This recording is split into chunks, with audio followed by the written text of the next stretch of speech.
Bonjour, aujourd'hui je vais vous parler comment étendre le solaire thermique sur la plateforme de régulation E3. À partir de nos exemples d'application, on va aller chercher l'index dynamique. J'appuie sur Visman et j'y arrive. Nous avons les schémas hydrauliques et par des schémas hydrauliques, on a la partie boiler solaire.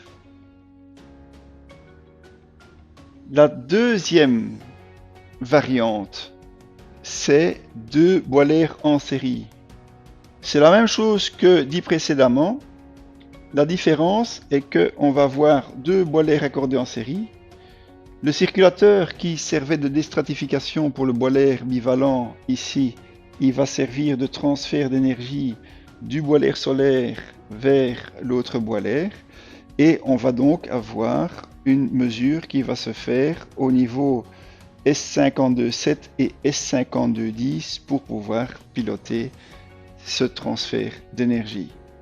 Vous avez donc également le descriptif du matériel nécessaire. On renvoie pour le dimensionnement au paragraphe 2.1. Vous avez avec le Divicon SM1A tout ce qui est inclus dans la livraison.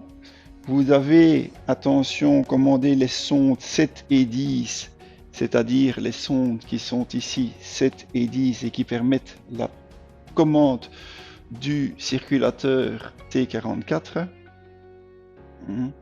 Et vous avez ici le circulateur T44 qui lui est également obligatoire, circulateur de déstratification qui va permettre de transférer l'énergie du solaire thermique vers le boiler classique existant.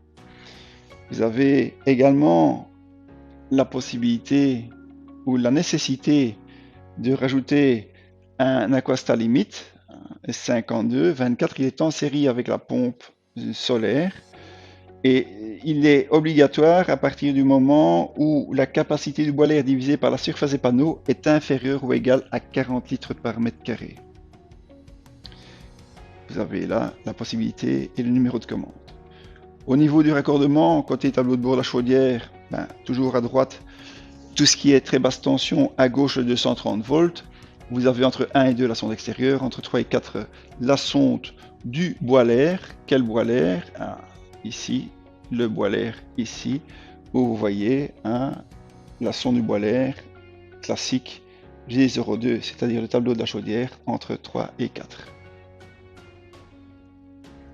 De l'autre côté, vous avez également le bus, bien entendu, entre 5 et 6, le plus bus. Et vous avez le dépôt secteur qui peut servir à la fil 156 pour alimenter le module SM1A. Au niveau du module SM1A, un petit rappel, le plus bus ou le bus KM, 145 pour le bus KM, 74 pour le plus bus. La sonde numéro 5, c'est la sonde qui va dans le bas du serpentin du boiler, c'est une NTC 10 kΩ. La sonde numéro 6, c'est la sonde qui va au niveau du collecteur solaire, c'est une NTC de 20 kΩ. Et puis, les deux sondes qui permettent de faire le transfert du boiler solaire vers le boiler classique, la 7 et la 10, ce sont également des NTC de 10 kΩ. Pour la pompe solaire, elle se raccorde en 24. Vous avez un signal PWM qui permet son pilotage et l'alimentation peut provenir de la fiche 156 de la régulation de base. La pompe de déstratification, la T44, se raccordera en 22. Toujours au niveau de la mise en service, vous pouvez vous référer au paragraphe 8. Au niveau de l'assistant de mise en service, important de signaler l'eau chaude sanitaire avec ou sans boucle sanitaire, découplage boiler avant découplage et signaler surtout que vous avez du solaire thermique. Pour les adresses de codage, là également, on est dans le cadre du solaire thermique.